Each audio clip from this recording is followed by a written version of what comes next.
here live from Washington, D.C. And I really hope some of you guys are up because I really have some things to talk about today. And time is of the essence, but I'm not going to say everything I have to say till I see some people in the chat room.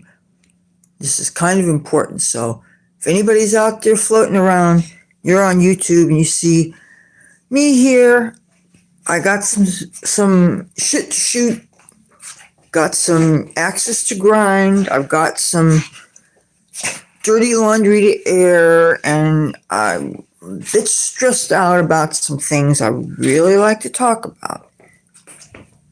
I'm going to wait until I see some people floating in. Now, in the meantime, if you want to see a view, I'm going to show you out my window. Hi, Amir. How you doing today? Oh, I think I have something for you, Amir. You know, there's one thing Amir Udin has been asking me about.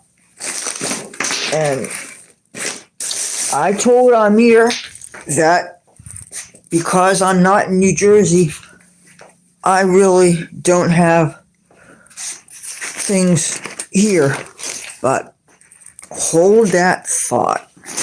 Let me see. Let me see what I can find here. Okay. I'm going to set this someplace. Where am I going to put this? I've got this being a phone, I have to set this up someplace. Let me see. Okay. Now, look what I have.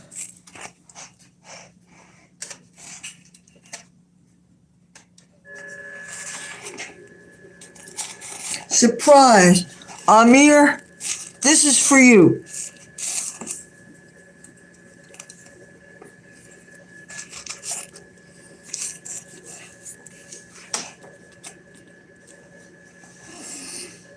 See? Now, thank you about my hair. I gotta talk to you guys about something. Now, you know I've been in Washington, D.C. since the 18th of January. Today is going on, well, now that it's past midnight, it is technically the 5th of February. I'm having a little bit of a problem trying to get back to Atlantic City. Unlike Atlantic City, Washington, D.C. actually has a dedicated bus terminal. It's in Union Station in Washington, Washington, D.C. This is what I have here. I just got this a couple days ago. Everything else I have is in New Jersey. This is all I have here. Apparently, Greyhound, as far as I can figure out, does not have a departure leaving Washington, D.C. from Union Station. I specifically put in a search engine, how do I get the bus from Washington, D.C. back to Atlantic City? And when I typed the terms in the search engine, they said that I had to go clear out to Maryland to a place called Hyattsville, New Carrollton. I would be going out of my way. I would be having to take the metro bus and or subway system. This will cost me more money. My bus is supposed to leave at 7:10 in the morning and arrive in Atlantic City just after 11 in the morning. And where it would drop me off would be within walking distance of my home. Okay. Now, if I fail to make this bus, the next bus I take, the bus fare will go up over $20. The later in the day you get on the bus, the more expensive it is. Now, there's a good chance we're going to have rain, wind, possibly sleet. The temperature is dropping. I don't have an umbrella. My hair is still very thick and teased up and matted. I never got to take my braids out all the way. because I just started taking my hair down when that bad man smashed my computer.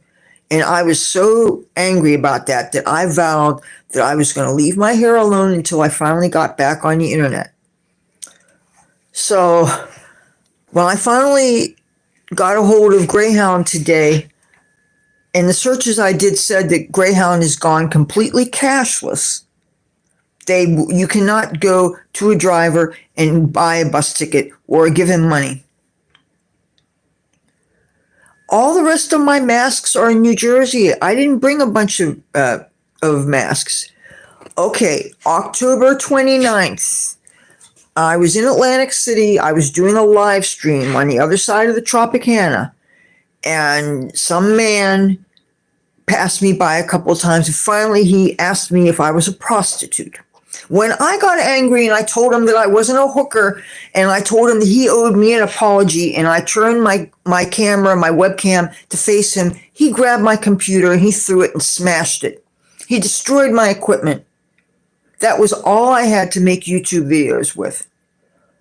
So it took me a long time to finally get this cell phone. As a matter of fact, I didn't get it till I had already been in Washington, D.C. a couple of days. I've been in town since the 17th of the month because I was here for the Trump inauguration.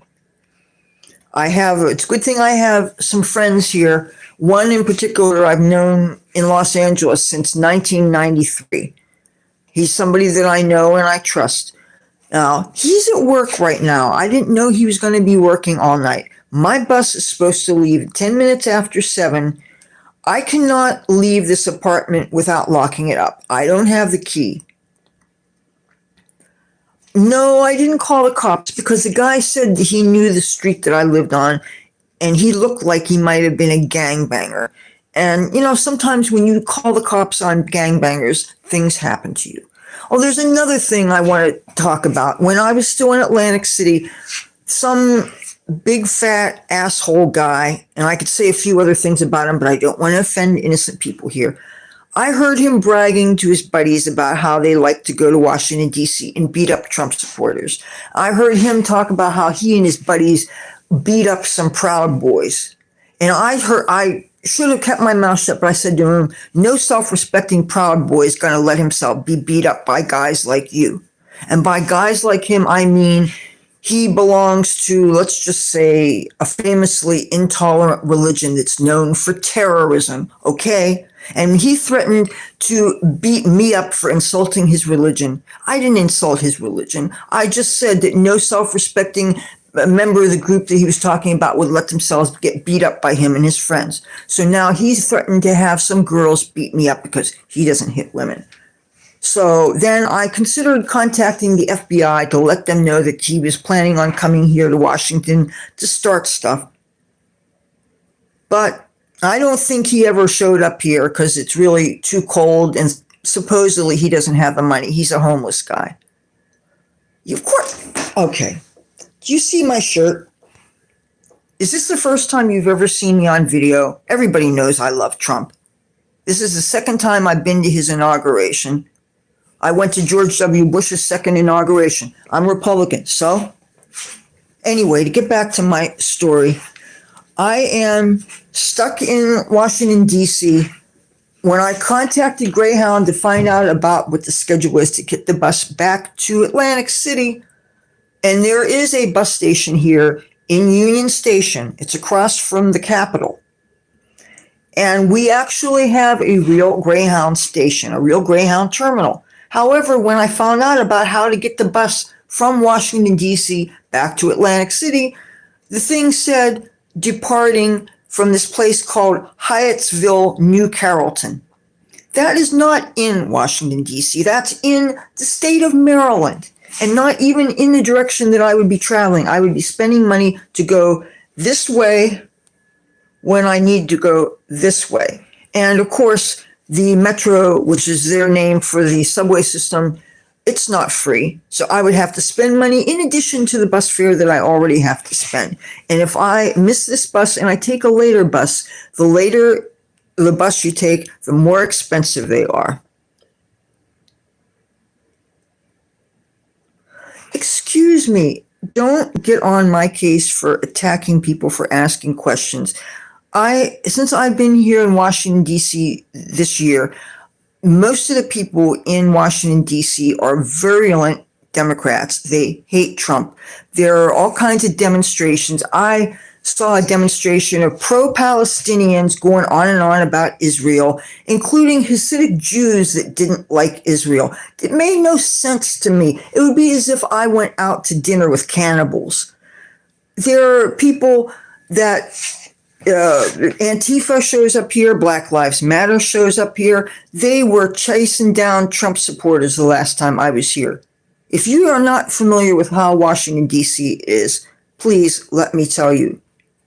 You know, I come here as frequently as I can. I have friends here. This is a place that I like so much. I'm even considering relocating here. I'm taking care of my mother now, but if something happens to her, I'll have to go on with my life. And since it seems to me that Los Angeles is burning up, I really want to ultimately go back to California, but all my favorite places have burned up. I used to think that the main thing you have to worry about is earthquakes, but they have wildfires.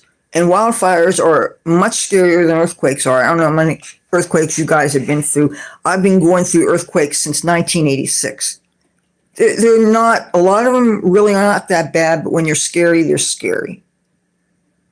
But wildfires have got to be worse. And wildfires affect people whether you're rich or poor, but most of the people that live in that area are very well-off people.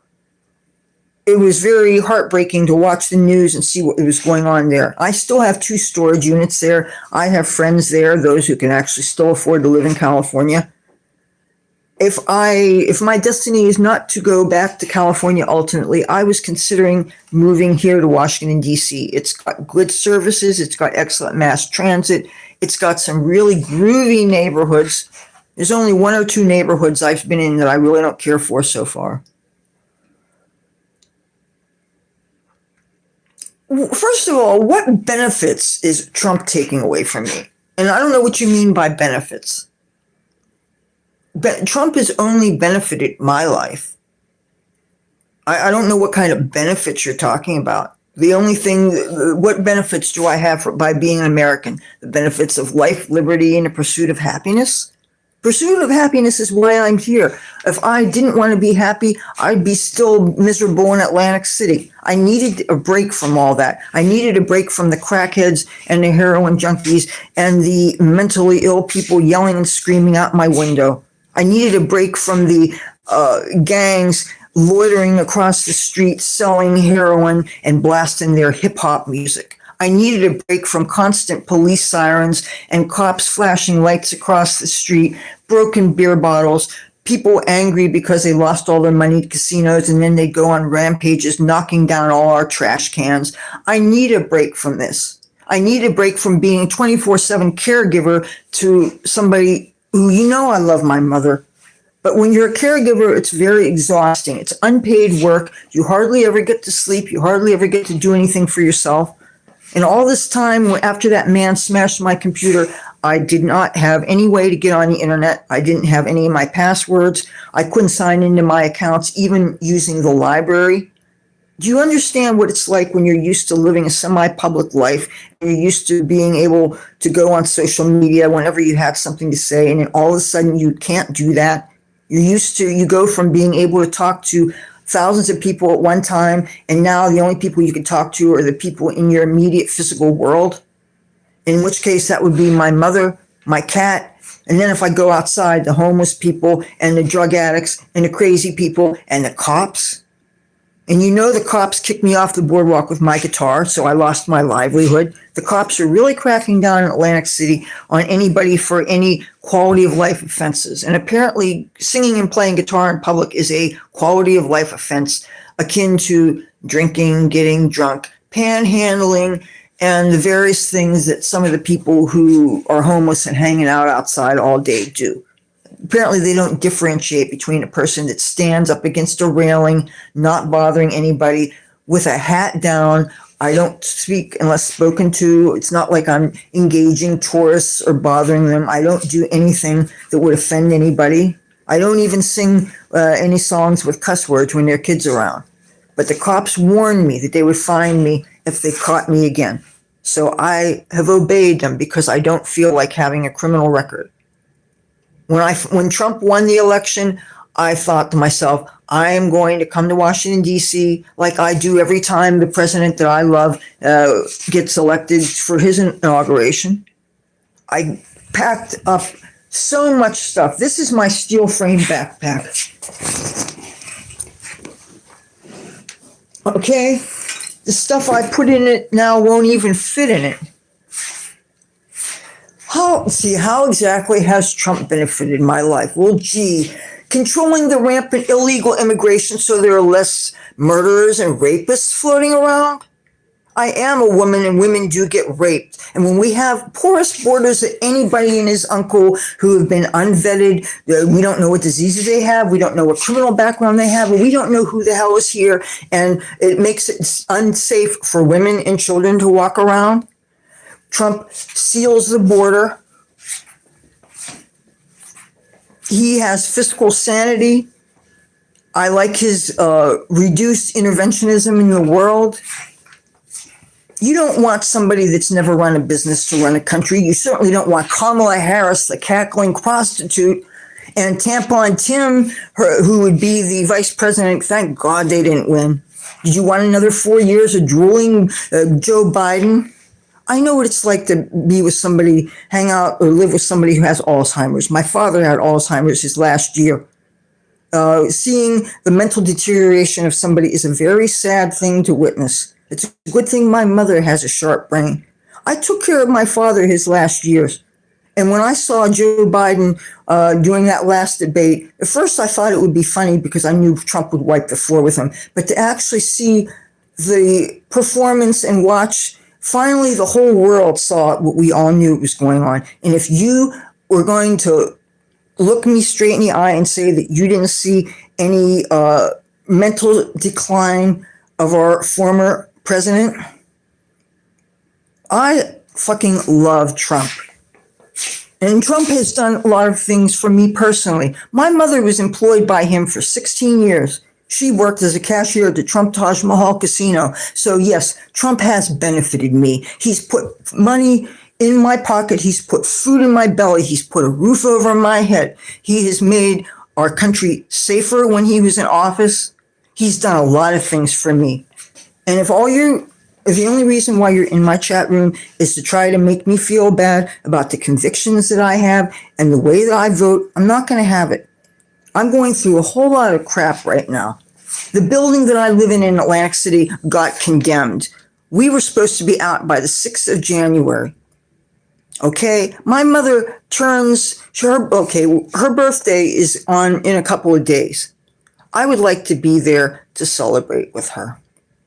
All right, I don't know how the hell I'm going to get home. I can't afford an alternate means of transportation. And it's going to possibly be raining or worse later on tomorrow. I don't know how I'm going to get back to Atlantic City. What am I going to do? Take a Lyft or an Uber? Which, by the way, I don't even know how to take because this is my brand new cell phone. I've never had a cell phone before. And it only runs on Wi-Fi signals. I don't have a data plan. I can't make phone calls with it. I've never had a cell phone before. I've had a pager before. I have a family landline. This is my first cell phone. I'm still figuring out how to work it as I go along. As far as giving people money to take care of loved ones, one of the problems with that is the person who needs the care, they have to be on Medicaid, not Medicare. My mother is on Medicare. You know, Medicare actually is not the best kind of health insurance, at least not compared to mine, and I'll tell you why. In order for my mother to have her insurance, first of all, it's not free. She has to pay a monthly premium. Second of all, something that a lot of people would take for granted, such as being able to call 911, be able to go in an emergency room, she doesn't get those for free. She has to pay to get ride in an ambulance. And she has to pay if she gets admitted to the ER. She has a bad heart. She has heart failure. She's over 300 pounds. She has the Watchman implant in her heart. She is about an inch shorter than me. She has a breathing problem. She huffs and puffs when she walks. She breathes. she can't walk up and down a flight of stairs well. When we walk outside, and the only time she goes out is when she has medical appointments, she uses a cane around the house. She uses a walker when she goes outside. My mother is not doing very well, okay? But as soon as Trump won this election, I knew that I had to be here. And I would have just gone the day to the inauguration festivities, which is what I used to do before I realized I had a friend that lives here. I was not going to call my friend and say, hey, guess what? I'm coming. Can I stay on your floor? No, because I don't like asking favors of people. However, he called me spontaneously because he, like a few other people, hadn't heard from me in a while because I dropped off the face of this earth, because I was no longer on the internet, because I didn't have any way to get on the internet. I had lost my Facebook credentials, so I couldn't log in even to check in on Facebook from the library. I set up two-factor authentication in my accounts, which means that they would have to call a phone and get a code in order for you to get in. And since my phone is a family landline, it doesn't help if I'm in a library on one street and the phone is ringing 2 miles away, obviously. And I have no way to call my mother to ask her what the thing is. I can't call her with this device that I have. I'll show you what it is I'm using.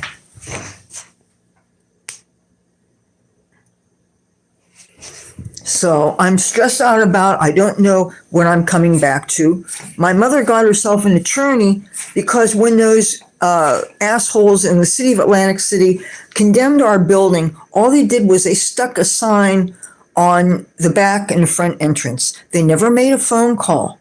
My mother does not go out of the house for any reason unless she has a medical appointment. She has a hard time getting up and down stairs, so she would never have seen the notice on that door. The only reason why I saw the notice on that door is because I happened to go out to a certain place to go get some food and to do a little bit of socializing with my homeless buddies, because there's not a whole lot of people of quality to choose from in Atlantic City in my world. If I could do better than crackheads and heroin junkies and homeless people and crazy people, I would do it. But I'm stuck with the choices I have out there. Now, here in Washington, D.C., it's a whole different world.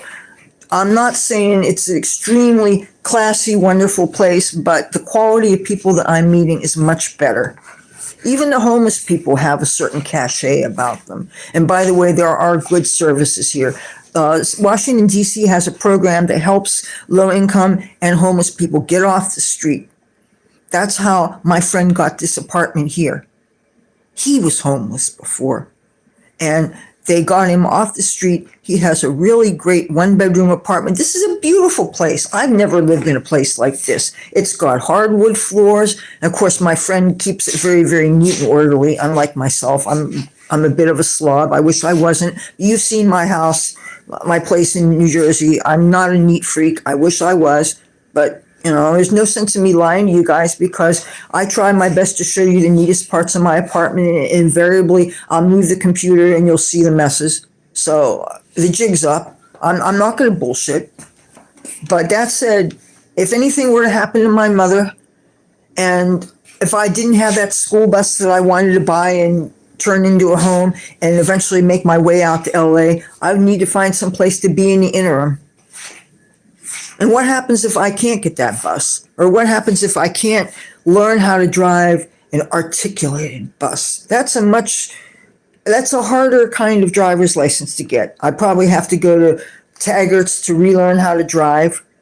And at Taggart's is how I first learned how to drive, because I didn't have family members teaching me. My mother didn't drive. My father didn't drive. The nearest relatives I had, sure, they all drive, but they're out in the Midwest. So,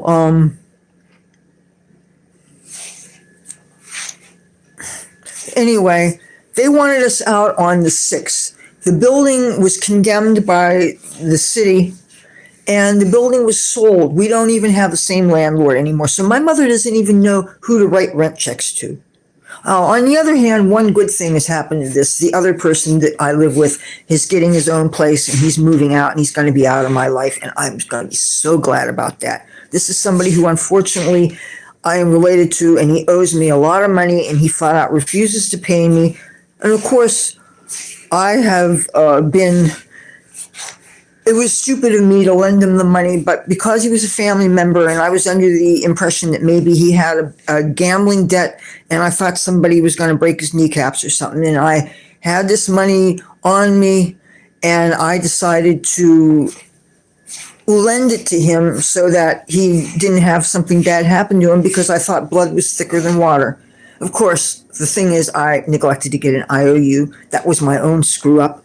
And of course, I got mad at my mother and I said, why didn't you get him to sign something? And the thing is, it wasn't on her. And the thing is, I wish she would have stopped me and made me realize what I was doing, but I think it's in the nature of people to help out people that are in trouble. If I was in some kind of trouble, I would have been happy if somebody would have been able to bail me out. And I don't like to see people have really bad things happen to them because of threats of violence and stuff. Anyway, he flat out refuses to pay me back, and the debt is $1,450. That might not seem like a lot of money, but that would solve a lot of problems. That would get some tests and veterinary care done for my cat. Chandelier, hello. I'm still in Washington, D.C. I love it here, even though today I saw some very disturbing things. I met some Hasidic Jewish men that were carrying signs saying terrible things about Israel. I met a crazy guy dressed like Santa Claus that was going on and on about Israel, and he was saying some weird things. And I filmed a bunch of stuff that I'm almost struggling whether or not to post it, because for the most part, I like to show people things that I like, things that I find interesting, and I like to promote things that I agree with and that I support. And I like to give the voice to some voiceless people. I like to give representation to some people that do not get much representation. But I saw some things today that I filmed because it was interesting and it was atmosphere. And, a lot of people do demonstrations for all kinds of things. They like to get their First Amendment on. This is Washington, D.C. This is our nation's capital. There's all kinds of things going on. But I was seeing these pro-Palestinian fucknuts giving these chants from the river to the sea, which is basically genocide. And then all this Antifa crap. And then when I try to tell people how dangerous Antifa is, they say Antifa means anti-fascist. Well, I don't care what the hell it means. The people that are talking like that, they are the fascists, because they wouldn't have to use violence to get their means across otherwise. Have any of you guys heard of a journalist by the name of Andy Ngo?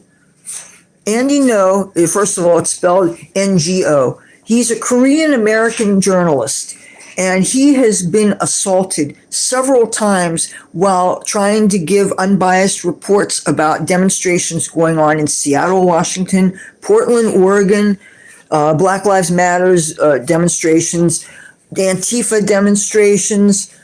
He was there when the Occupy Wall Street movement was going on. Journalists are supposed to be protected. Members of the press are supposed to be protected. That's why they wear those signs when they're out filming and stuff, whether they're in America or whether they're in other countries. Traditionally, journalists are supposed to be protected from harm. But if you are covering certain demonstrations featuring Antifa, Black Lives Matter, Occupy Wall Street, those extreme violent leftists can and do assault police officers, Trump supporters, Republicans, and journalists. And anyway, Andy Ngo has done a number of interviews where he's talked about the tactics that these groups employ. They do this thing called milkshaking. And if you haven't heard of it, it's when they take quick curing cement and they put it in a soft drink container like a milkshake cup, and they throw that at people at demonstrations. And that can bust people's heads. That can cause brain damage. This journalist, Andy Ngo, he had bleeding in the brain, bleeding lip, lacerations on his face. He was very lucky to survive the repeated assaults that happens, and yet he still goes out in the field and he has his camera out there and he takes his videotapes and he shows the world the truth about what's going on. There's something fulfilling in going and seeing historical things firsthand. Anybody can go turn on a TV and watch the news. You can read a newspaper, watch a magazine. You got editors and reporters that have been doing this for years. They got the college degree. They're out there. They're doing it. They're probably getting paid well for it. I'm just a small-time YouTuber that gets a thrill out of being in crowds, and I like to be when history is being made. I like to watch the news, but I like to go out and see it. I don't like being out in the cold. But that said, I came out here because I wanted to cheer on my president, who I don't care if you guys like it or not. He's got to be one of the best presidents we ever had. In my lifetime, as much as I love George W. Bush and his leadership after 9/11, and who, by the way, got me into the Republican Party, I was a little libtard too before 9/11 woke me up. So when Trump decided he was running, I was already a fan of his. I saw what he did to make my crappy little town better than it was. And it goes beyond just employing thousands of people of all walks of life, of all religions, all nationalities, all colors. When people talk things about Trump and they call him racist and homophobic and stuff, I know for a fact that's an absolute lie. And by the way, he has an openly gay member on his cabinet. He is anything but prejudiced. The man just cares that people are competent in what they do. That's all he asks. And so when my mother got hired, he had a real good employee. Everybody that worked with my mother really enjoyed working with her. But when the idiots at the union decided to strike for no really good reasons, when most of the things they negotiated for they got, they caused a whole casino, the Taj Mahal casino, got shut down. Over 3,000 employees lost their jobs, and my mother was one of them. And as often happens with older people, when they retire, their health goes downhill like a year or two after it. And that's what happened to my mother. Now, when my father died, we had to find a place to live, and she thought that maybe the other roommate, relative, I really don't want to talk too much about him in case he or one of his friends is watching this. My mother thought that rather than pay for his rent and ours, the three of us would just move in together. And the thing is, he and I have been estranged for years. He and I just do not get along. And so the love we have for each other is mutual. The only thing is that whatever his social media presence is, he has a lot more local friends in New Jersey than I do. He has all kinds of rides to get him moved out. Most of his stuff is gone from our apartment. He's stashed in a number of places. I don't know anybody with a vehicle in the state of New Jersey that's reliable.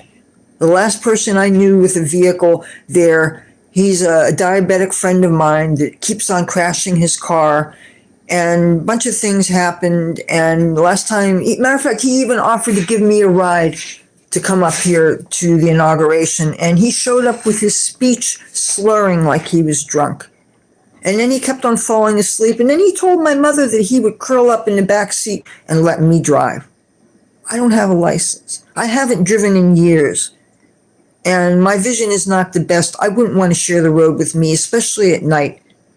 And the only kind of glasses I have are reading glasses that I got for 69 cents, because even though I went and did see an eye doctor and I got an eye exam, because obviously if I'm going to relearn to drive, I better be able to see 20/20.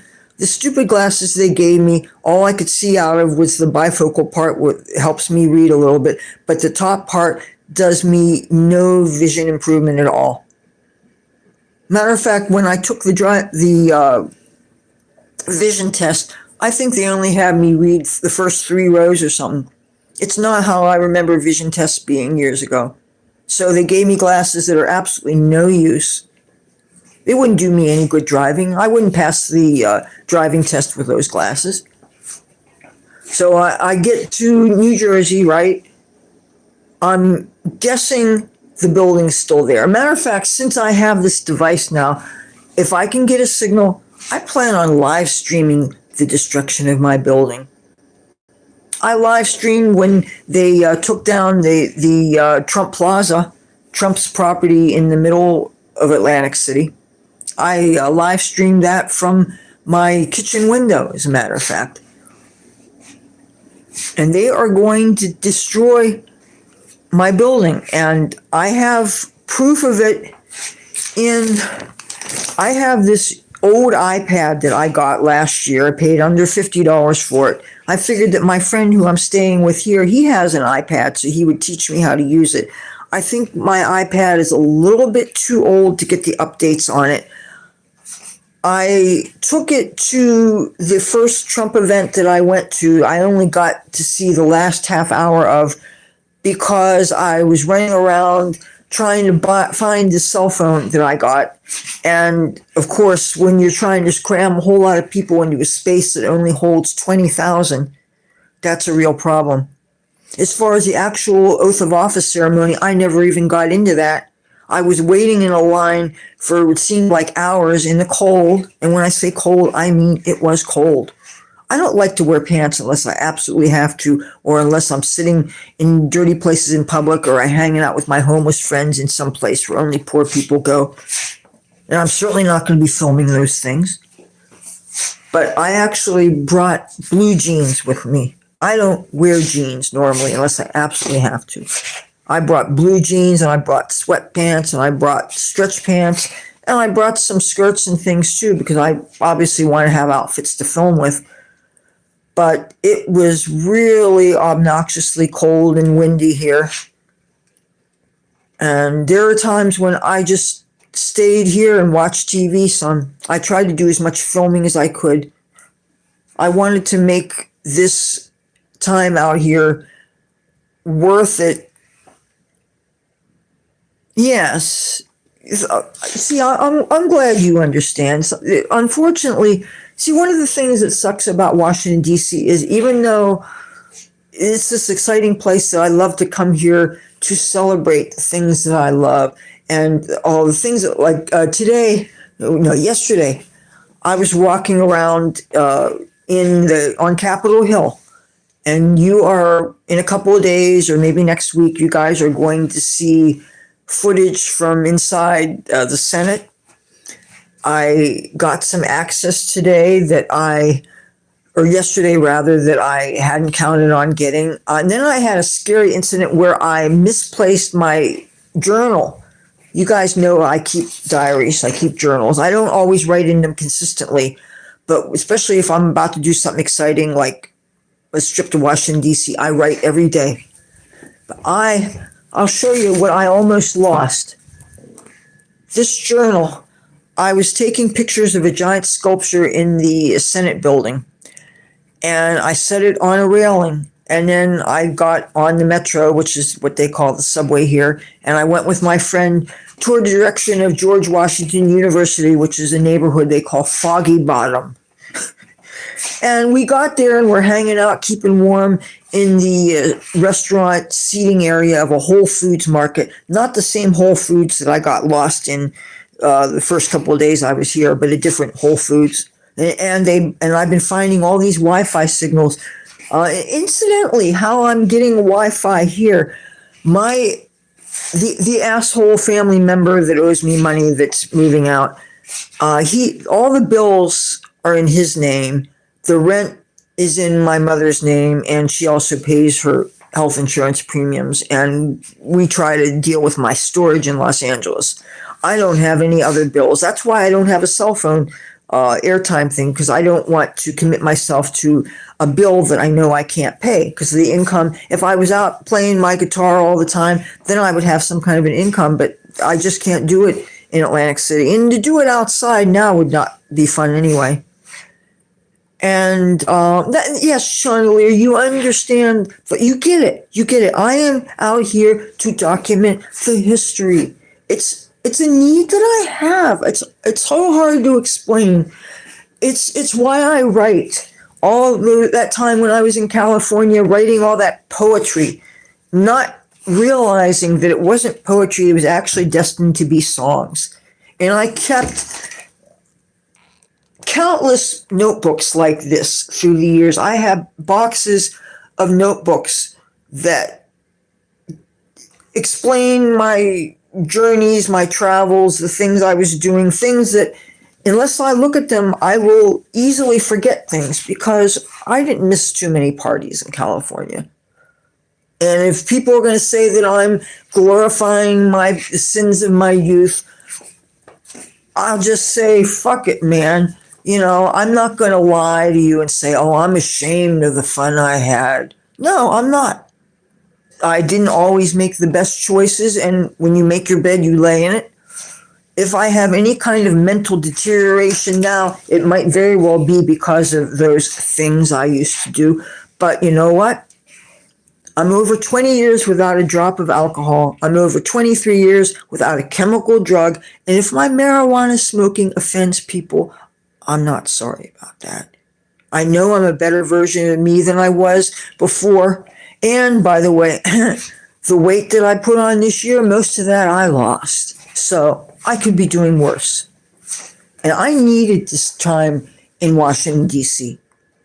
When you go from being on social media and being able to talk to people whenever you feel like it, because you just grab your computer or whatever and you type away and you say what you need to say, or you press button and you speak what you have to say, and all of a sudden you can't do that, it really is destabilizing. Because I can talk here and I can be honest and I can be real and I can say things that I just can't say in person to a whole lot of people, a lot of places. And some of the things that I saw today were very disgusting. And again, I'm going to be struggling with some of the footage that I am going to be posting. Because I don't edit things, and I sure as hell don't know how to edit things on a cell phone. Like, they do have a trim function, which I haven't tried yet, but I don't know how I would possibly put a bunch of things together and do a storyboard edit. You probably need a computer for that, and I need to get a computer as well. And I couldn't very well spend all my cash that I would have been willing to get a computer here. Of course, between you, me, and the chickadee outside, I had to buy some weed too. And I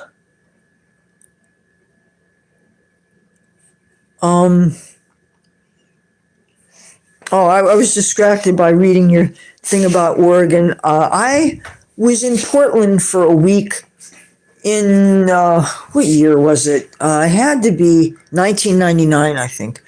And I enjoyed the time I was there. I was there with friends who I had met in Los Angeles, and then when they moved up to San Francisco, I was spending time with them, partying and stuff. And my impression of Portland, Oregon was that the air smelled very fresh and green, and the weed was really tasty, and I loved that they didn't have state sales tax. And there was this place that was like, the beer and the pizzas were 99 cents. I don't drink beer and I don't like pizza because I don't like cheese, but I appreciate things that don't cost much. When you're on a budget, you like things that don't cost much. And even if I wasn't on a budget, I still don't like to spend a lot of money, because by living beneath your means, it enables you to save a little something. And if I didn't do that, I wouldn't be here right now. If I didn't save, and that means hide your cash somewhere, don't fucking touch it, leave it alone. Now, if you can put it in a bank and let it accrue interest, yes, do that. But some people, you can't really amass savings on the books, because then it might forfeit your health insurance. State Medicaid, in order to keep that, you can't have more than $2,000 in assets. That's supposed to be for the poorest of people. So my mother, she's on Medicare because I guess you get that when you're over 65 or whatever. She also has my father's pension. My father was in the Air Force. He was a cook in the Korean War. So they take a little bit out of his pay, and so when he passes away, the surviving spouse gets a pension. Not everybody knows to do that, but by doing that, your spouse actually has a little cushion. And sometimes that really helps if you're a senior citizen and every cent that you make goes to bills. I don't need to tell you guys what the economy is like. Everybody, and I know everybody's got some kind of struggle. Even if you think your life's perfect, we can all have improvement in our lives. And I'm not one to complain, because it's very easy for me to see people that are obviously having a difficult time. And heck, I have a roof over my head, and a lot of people I know don't have that. Can you imagine being stuck outside in 30-some degree weather? So what do you think of the view? Can you see anything? Or is the light here making it so you can't see? They have, one of the things we have here, there is a restaurant next door, and there's a gay bar next door, and they actually have outdoor seating that it looks like it's in the street, and they have plastic coverings that zip to make it like an enclosed porch, but I didn't see any heaters there or anything, unless maybe they have the floors heated or something. But you have people that will pay to eat out in the freezing cold. Well, they're hardier souls than I am. Anybody that can live in Alaska, live up in Canada, you guys, more power to you. I don't like the cold. I don't like dressing for it. As it is, okay, this, how many layers I got? I got this t-shirt. I got this white sweater. I've got a red Under Armour underneath that. And then I got a wife beater. I hate that word. Underneath this. And I got blue jeans on, and I got marijuana socks, and I got another pair of socks on. And that's the only kind of marijuana I have, because I'm out of weed. And you know what? I'm so mad at myself for spending all that kind of money on weed. I bought 3 different 8s. Plus, there's the 8 that I thought I was buying from this asshole guy on a bus. There was actually a bunch of McDonald's napkins and 1 Bud like this. Cost me $60. Yeah. I remember his face. You guys know that a rapper called Lil Wayne? He's got the tattoos on his face where this guy looked just like him. I'm sure it wasn't, but yeah. Classy. But you know what? There are a lot of really decent people here in Washington, D.C., and this is a very diverse city. Many languages spoken, many races, religions. It's a real melting pot. But where it's not as diverse is that it seems to be overwhelmingly Democrat. There's all kinds of anti-Trump stickers. If you're ever curious, well, you wouldn't see because they're not posted in public, but I've been posting serious photo dumps on my Facebook account. I've taken hundreds of pictures, literally. Facebook only lets you deposit 80 pictures at a time. And I would catch a signal. And that guy selling the Trump hats, he had such an infectious energy. The people with the good energies, they really were outstanding. And he was neat.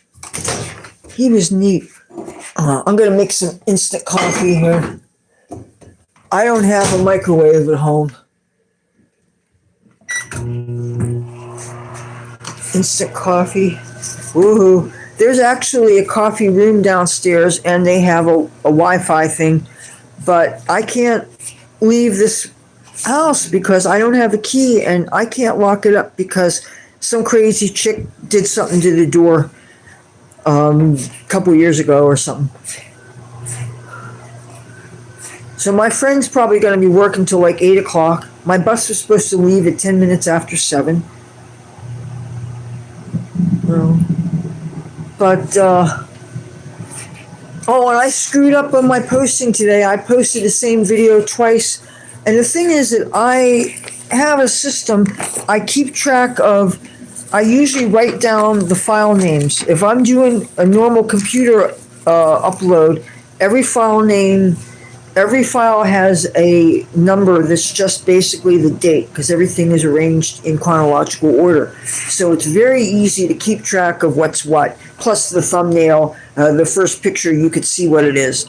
And I keep detailed records of when I'm filming, what the subject is, when I film it, even if it's just a calendar entry that says film, post.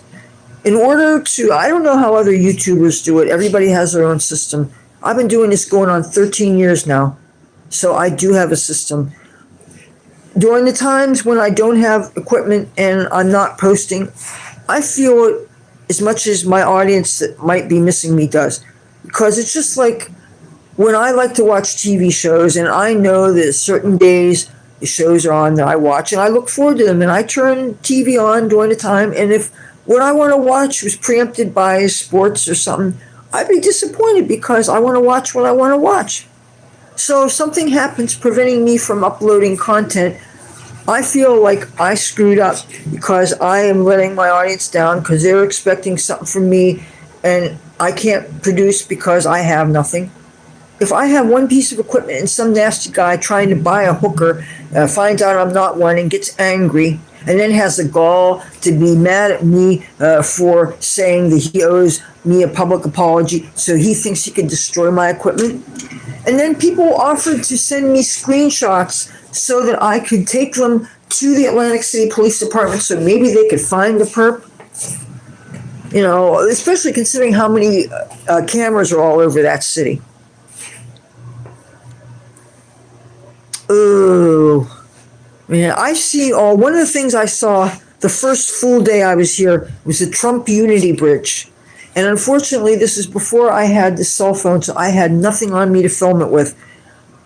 I was hanging out. My friend who I stay with, he volunteers at this thing called the, well, I call it the hippie tent. He calls it the Peace Vigil. I don't call what they're standing for peaceful. They have a Palestinian flag. They have all this stuff accusing Israel of apartheid and genocide. When who is being targeted here? We know who's being targeted here. Besides Trump supporters by Antifa and the Black Lives Matter is fuck nuts. It is, and it's not just Trump supporters, but yeah, we got targets on our backs too. Who is being targeted here? The Jewish people are being blamed for everything. Have people forgotten about the Holocaust? Have people forgotten about October 7th and the terrible atrocities that happened there? You can't go and say, oh, but what about the Gaza children? First of all, the people in Gaza can't get out because Hamas won't let them get out.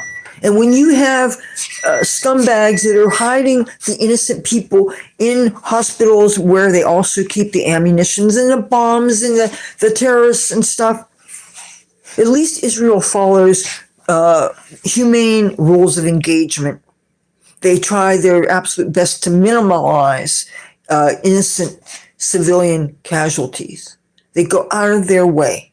They have very strict rules of engagement. I got into a shouting match with some old hippie guy. I went over to the Peace Vigil where my friend is volunteering, where he is now, and I bet he's going to be there all night.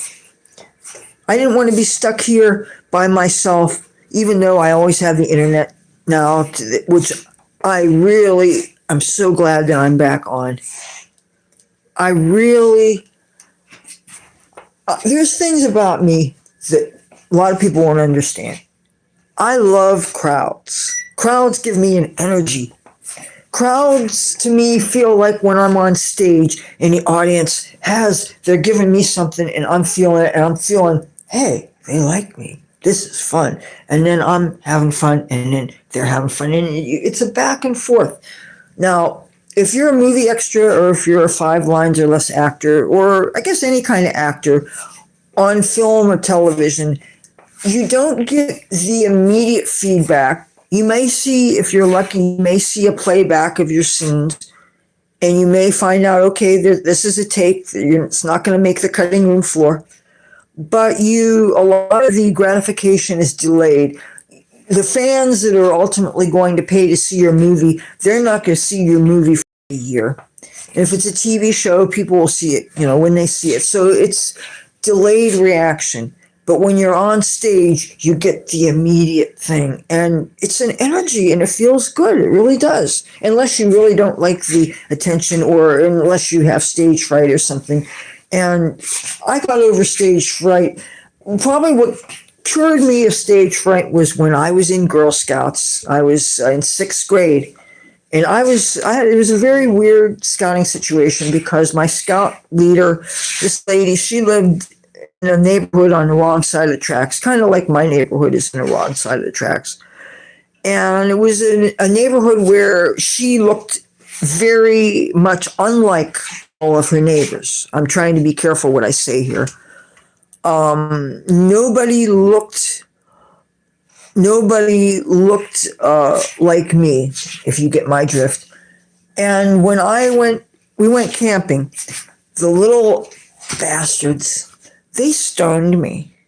And no, I don't mean marijuana. I mean rocks and stones, and they threw them at me. And of course, there was no adult supervision. I did not enjoy my experience as a Girl Scout. And there was the talent show. That's why I don't have stage fright, why I can be on camera, on stage, why I can be interviewed, why I don't get the willies when I got cameras in my face. I don't care who it is, why I would feel comfortable talking to President Trump, President George W. Bush, or I could do what my mother did and actually talk to Henry Kissinger, because my mother won an award called the Distinguished Scouter. My mother was a volunteer with Boy Scouts of America, which of course doesn't exist now. It's called Scouting, and there are women in it. But then I guess if men can invade women's sports and strip us of our medals, and if a male boxer, transgender female, boxes a woman and she ends up with brain damage, because he has all this testosterone and this muscle strength, because it turns out that men and women have biological differences. Who'd have thunk it? But yeah, men can be in women's locker rooms. We can get to see what's hanging out that we don't want to see. That's okay, right? Oh, and if you're at a YMCA or something, don't complain about it, because they'll accuse you of bigotry. Yes, I'm glad President Trump's in office, okay? And no, you don't need to be a born-again Christian to be grateful for that. I have no dog in the hunt. Yes, I believe in something, and that's something I believe in is myself. One thing, when I would go to 12-step meetings, when I used to do that, I would always have a problem when they would talk about this concept of a higher power. And of course, they would use the word God. And I still struggle with this concept, because I am a person that I may seem emotional, and I am, but I'm also logical, and I like to look for cause and effect, and I like to look for scientific explanations, and I need something besides just blind faith. I need to see it for myself. Again, why I like to be a part of history, why I like to see something instead of watching it on the news. I don't like being out there in 21-degree weather, hanging out with the unwashed masses to try to get a glimpse of the Donald. But here I am. Right? And by the way, no, I didn't get any clips of him except on the Jumbotron. I did get into the Capital One thing. Now, I don't know how I'm going to get to show you guys that footage, because it's in an iPad. I'm thinking I may have to play it on the iPad while filming it with this thing. And of course, whenever you do that, that degrades the image. And trying to photograph or videotape somebody on a Jumbotron or any kind of big screen, that's going to distort their feature too. Well, like they say in Atheist Republic, who, by the way, they have a really great YouTube channel if you haven't heard of them, you can be good without, and I don't want to say God, but I say you can be good without a deity. If you need some book to tell you not to be an asshole, or if the only reason why you're not an asshole is because you're afraid of some kind of recrimination, then that speaks much more about your character, because it's how we act when nobody's looking. And I never claim to be perfect, and sometimes I'm not a nice person. Sometimes I don't want to be nice. Sometimes I get pretty damn angry. But then I don't want to be that person that just because I'm hurting, I lash out on innocent people. That isn't right too. So sometimes I have to check myself. Sometimes I'm hanging out with my mother, and I love my mother. Sometimes I will get into yelling matches, and I'll be really beside myself. When that asshole smashed my computer, and then it wasn't totally dead when he did that. I think I used it to film one more filming, which was Election Day. You guys saw the video I made of my getting out after having voted. And shortly after I did that, I was trying to stick my key in my door to come home. I come from 7-Eleven. I was trying to buy newspapers that said that he'd won, but of course they hadn't. By the time they'd gone to print, they hadn't counted all the votes, because, we don't know how to count votes in America anymore. And you know that's true before YouTube and the censors try to go rip me a new one, because we know all the ways that we're not allowed to speak freely on here. Even though ever since Zuckerberg admitted that he was pressured by the Biden campaign to really put the kibosh on the free exchange of ideas on Facebook, this whole fact checking thing, which I always thought was ludicrous. If I am talking on Facebook or any social media and it's not a public thing and I'm just talking to my friends list, then all of a sudden people who aren't even on the list are making a correction in the bottom saying, this is wrong. And they're like basically arguing with me on my post when I don't even know who the hell they are. And some of the things, some of these so-called fact checkers actually were the ones spreading the disinformation. Like the things that we know now about the virus and the treatments and how things are transmitted and how they're not transmitted and the efficacy of certain publicized treatments. Yeah. In the beginning, I was one of those people that was quick to call people conspiracy theorists when they would tell some of the truths that we now know to be true. But you know what? I at least could admit when I was wrong and say, you know what? There's something to the skeptics that I used to argue with people when they would say, oh, what are you wearing masks for? Where'd you get your shot for? And I would say, because I want to protect my mother. I would feel like the worst person in the world if because of my irresponsibility, I went out, I caught something, I brought it back to her. And whether it's COVID or whether it's VD or whatever, you've got to be responsible. And if you don't love yourself enough, at least think about the implications of harming other people.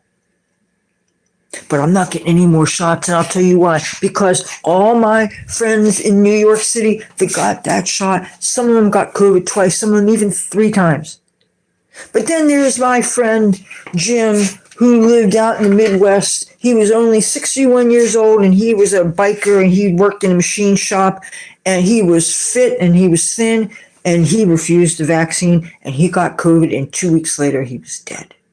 And I remember he had just sent me an instant message, and he showed me this picture of the makeshift hospital room they made for him. It was basically some kind of supply closet. They had these big tubes and cables and stuff. 2 weeks, he was gone. And he was a good friend of mine. He was somebody who actually I never got to meet in real life. He was somebody that I had met on Facebook. I'd only been on Facebook since 2017, and I only joined under duress. I never wanted to be on Facebook. I ultimately only went on Facebook because as a content creator for YouTube, and now that I have a cell phone, potentially other ones, because I would like to, I'm thinking if TikTok gets sold to an American company, I think I will get on it because now I have the kind of device that I can create content on. You have to diversify into other platforms so that if anyone gets shut down, you still have a presence in the world. And I know what it's like to all of a sudden not be able to have a voice because you don't have equipment or something. When a person has the need to have a voice and have a platform, and platforms don't stick around forever. If you guys remember Yahoo clubs and then Yahoo groups, and I don't think they exist anymore. But look at all the old links. If you have an old notebook from 20 years ago or whatever, you have links that if you clicked on them now, they probably don't exist. So there is a certain impermanence when it comes to technology and social media platforms and other ways of humans interacting with each other. It is definitely evolving. And if you have diverse new streams of ways to communicate and you can do so and you have the time to do so, it's a good idea to do that. If something, I would be very sad if I never did anything but YouTube, if someday YouTube got taken away. What if it ceased to exist? Or what if I finally said that some things that YouTube finally said, you know what, enough of this broad. She's broken too many rules. We're going to pull the plug on her. That can happen to any creator at any time. And there are people that I met here in Washington, D.C. at, if anybody was at the Walkaway March. Any walkawayers here? That's what this refers to.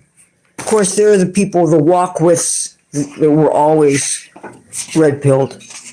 It took 9/11 to wake me up to certain realities. But that said, I am a moderate. I am not real far right.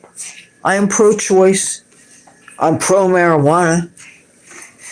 I wish I had some in my lungs right now. Boy, it does help with stress and emotional pain, and I think it helps with arthritis.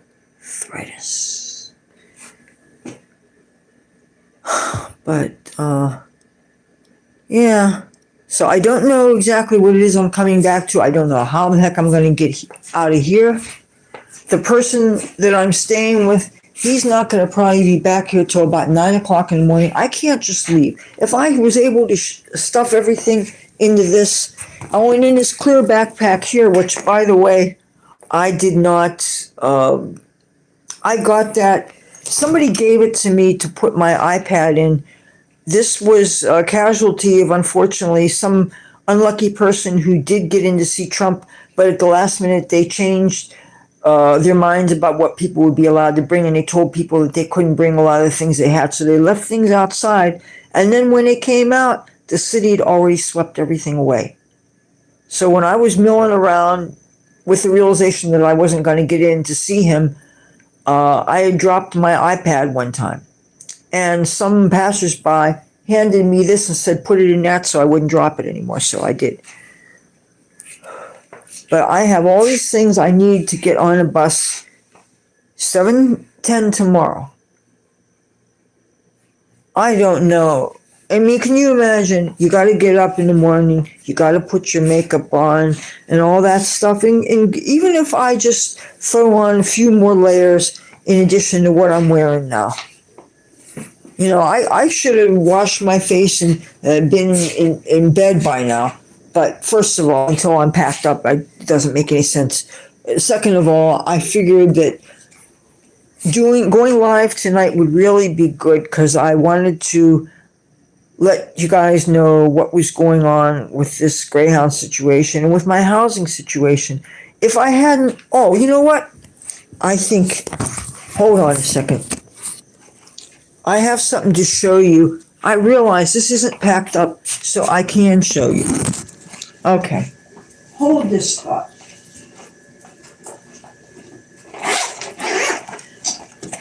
Sometimes when I say things that seem like I'm giving some kind of a sob story, sometimes I get the feeling that what people need is a little proof. If I could figure out how to turn this on. See, that's it. I don't know where to touch to turn this on. God damn it. I have something to show you. This never made any sense. I do have a password for this. It doesn't seem to get acknowledged. I've never been able to use it to successfully hook up to the internet. One time I did, I figured at least I could use this to live stream with, right? Haven't been able to figure out how to do it. I can't update it to the latest version of whatever. I think it's probably, maybe it can no longer update things. But I have something to show you. Does anybody know what I'm supposed to touch to get to the sign-in thing? See, it's a real Apple. I have spent so much money on cheap little tech that is probably past the dinosaur age. Crap. I have something to show you and I don't know how to... Where am I supposed to touch? Does anybody know where I'm supposed to... You know, I missed the memo where I was supposed to go forth and multiply. I did some practicing, but I never really tried, if you get my drift. And now I'm thinking, you know, having some people to do some heavy lifting and maybe take care of me and my dotage wouldn't be such a bad thing, but I missed the memo on that. You know, I guess I figured if I fell in love and met the right person, then I'd want to pop out some puppies. But then again, that never appealed to me to get fat, not be able to lose the weight, and then be on my hands and knees, but not doing anything fun, mind you, just scrubbing the kitchen floor like I remember my mother doing when I was a little girl. I remember her cooking and cleaning and scrubbing and doing all this drudgery. And I remember thinking to myself, if that's what it's like being a housewife, that's not the life for me. And I decided as I got older, man, I would learn hair and makeup, work on guitar. I want to go out California where the rock stars are, where the weather's beautiful and everybody looks good, and you can find any kind of music you want. And then as I got older, I realized there was other things there like party favors and all kinds of things. So yeah, California was fun. But I never met somebody that was so important that they made me want to have their babies. Okay. And then this little thing called 9/11 happened. And when 9/11 happened, I left California because there was no work.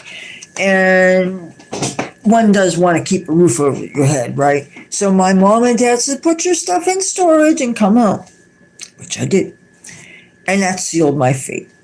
Because then all of a sudden I found myself in a place where I was destined that I was not going to be able to find love, so no chance in getting married, and not going to have kids because, well, if you can't find love, nothing else, you ain't going to get married if you don't love the person, right? And you're not going to have kids when you're not married. Come on, we don't do that. I mean, some people do, but no.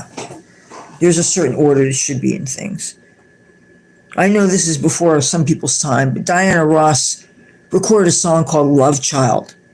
I don't know what year it came out, but it was talking about not wanting to give birth to a child out of wedlock because I don't know when things changed, but it used to be that if you're not married and you had kids, there is a stigma attached to that. Sometimes the women that got pregnant would be sent away to convents or something to have the child far away from the hometown where they were, because you can't scandalize the neighbors by bringing a child into the world without daddy, right? But times have changed, obviously. But one of the things that, there are two things that my parents said to me when I went off to California. One of them was, don't you get any ink. They don't care how old I was. Do not get any ink or I'd be disowned. So that's why I don't have any tattoos. And the other thing they said was, don't you dare come home pregnant, unmarried, and expect us to take care of it. But then there's an organization called Planned Parenthood, and they do give out excellent health care. And thanks to them and my common sense, I did not go forth and multiply. And they have Planned Parenthood, by the way, they give all kinds of health care, diagnostic tests, cancer screenings. They have counselors that are able to divulge if you happen to be in a domestic violence situation, which I was. And I had asked them some innocent health questions, and they determined that there was some non-consensual stuff going on. But fortunately, I was able to get out.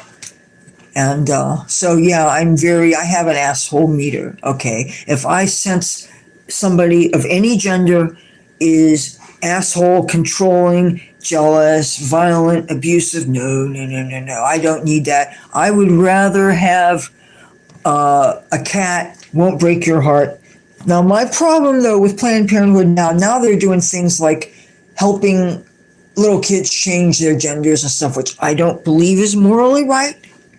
You know, I'm going to tell you guys a secret. I haven't told too many people. When I was in kindergarten, I had this phase where I was going through where I had feminist sensibilities, and I had a keen sense of the male chauvinist pig ethos.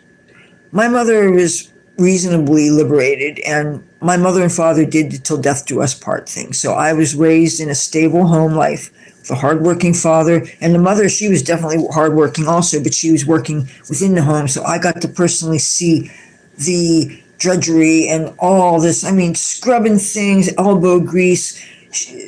She had the strength to do it, and she wanted to make a nice home for my father to come home to and for the kids to be in. And I had my sense of security from within the home. Once I stepped outside, I had to deal with bad kids, bad adults, but the kids were the worst. Kids are very cruel. And I would see things like male chauvinist pig male teachers. They would call the ladies first, and then the gentlemen. There's all this girls lining up first, like they're special, and then the boys lining up, and it just struck me as being sexist. Kind of like when you're walking down the street with a male acquaintance, and he has you walking inside him on the outside, so that people didn't think of you as a prostitute. When first of all, why should anybody be thinking of a woman right away that she must be selling it?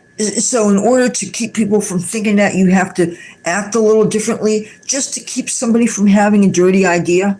In other words, it basically means that we women are responsible for people thinking less of us, instead of the onus being on the dirtbag for having the dirty thought. It's called blame the victim, and in order to feed the patriarchy, you got to make sure to be nice and submissive and to watch your appearances, lest people think of you as a loose person. And so I don't like to play those kind of games. So whenever I saw chauvinism or any kind of separation of males and females where the girls are lined up first, almost as if it's just sexism and it's chauvinism, and I railed against it. And so I would wait to get in line until after the boys were called, but I would still get in the girls' line, but of course I'd be in the back. But I didn't like the male chauvinist pig bullshit.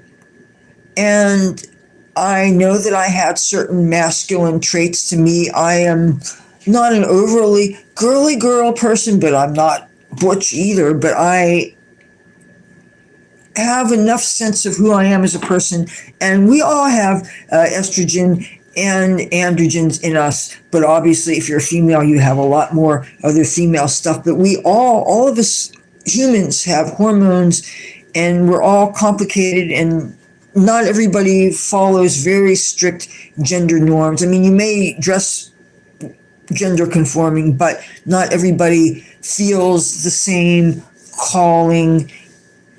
Well, like I was never attracted to the idea of staying home and doing housework all day and being somebody's sex slave. That just didn't seem like a life for me. I would rather be the one that's going out having the adventures, the rock star going on tour, having fun, for instance, getting to travel, getting to just be free. That really gave me joy. And knowing that I didn't have to conform to other people's expectations. And I was so grateful that I was raised with a mother and father that didn't have real strict expectations, that they wanted me to be married before 30 and give them grandchildren. There was none of that growing up. My father, if he thought it, he never said it. My mother, she said flat out, she didn't want me to be foolish and get pregnant and all of a sudden my life would be over. She wanted me to have a choice, have more opportunities than she had, because she had me. She was 23 when she got married and had me. You know, once you're married and pregnant, you're not single. You can't fuck around. You can't get high. There's so many things you can't do. And I know there's more to life than fucking around and getting high. Okay, obviously. But the point of the matter is, you want to get your demons out, get your yayas out, so that you can live your life. The reason why I didn't go to college right after high school is because I knew myself well enough that I would use, instead of using that time and that money to get my scholastic thing on, I'd be partying, I'd be getting laid, I'd be doing all that fun stuff. And there's a time and place for fun stuff, but when you're spending money that very well might not be yours, and you're supposed to be using that time to get good grades so that you can ultimately turn that investment into a living. But if you just want to party, then why don't you just party, and then when you got the partying out of your system, then go to school if you want. So that's what I decided to do. And ultimately, I decided that for my intents and purposes, a higher education really wouldn't be worth it. And now they've proven that it's better in many instances to learn a trade, or at least if you are going to go to college, make sure that you are taking classes in something where there is actual jobs that can come out of it. If you're just going to be taking ethnic studies and women's studies and studies about certain skin colors and stuff, that's not going to get you work unless it's in a DEI thing. And guess what? Trump's in charge now. He's kicking that stuff to the curb because we finally realized that things should be based on a meritocracy. the best people should get hired, not because they're representing people that don't get represented enough. If I need a doctor, I don't give a damn what the color is. I don't give a damn if he prays to the great clothespin that sticks up his ass. I care that he's a good doctor and he's going to treat me. If I am in a fire, I want a firefighter, and I will say I want a fireman who can pick me up and deadlift me. Okay, in my case, maybe a woman can do it because I'm little.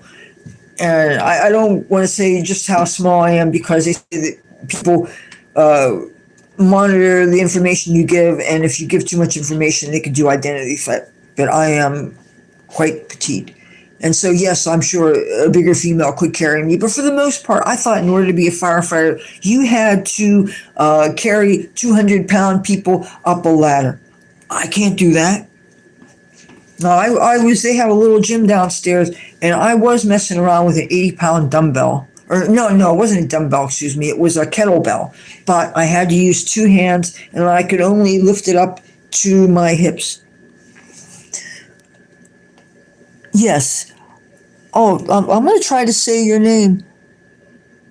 Jadig Hunt? Oh. Oh, Shanda, you're too kind. I think I would like Sweden. I like Swedish people. I think they are, for the most part, calmer and have a delightful intellectualness to them. Is that a word? Intellectualness? I'm not sounding very intellectual. And I'm a night person. I wish I could show this to you. I have something in here. I don't know what I'm supposed to touch. Oh, stop doing that. I have things. Crap. I have things in here that I would like to show you. Okay. You know, if I can't use this thing, I'm tempted to just sell it. But I already have some information there. This only holds 16 gigabytes. Round button. Okay. A physical button. This seems like it's something you stick things in.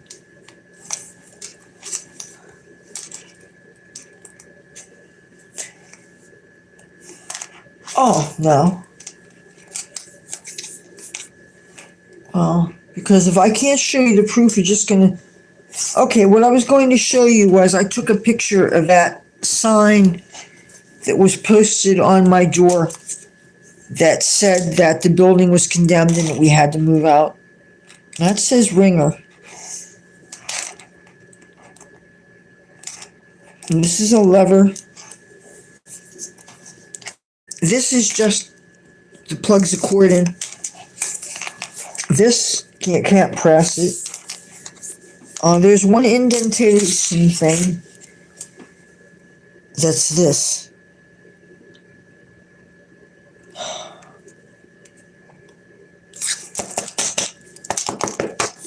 What should I do with this? The front? You know what? This is kind of a violent thing I'm about to do, but oops. I just threw it on the ground. I'm fucking pissed off. Why do I have equipment I don't know how to use? Should never have bought it in the first place. You know what? I have all this tech I don't know how to use.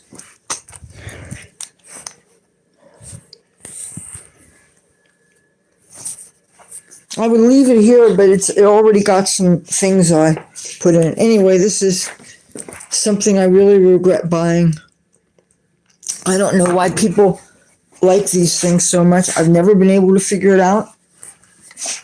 I even took a look at this PDF that somebody had sent me of how to use these things. I've never been able to get on the internet with it. I can't get on YouTube with it, so I can't get my stuff out of it.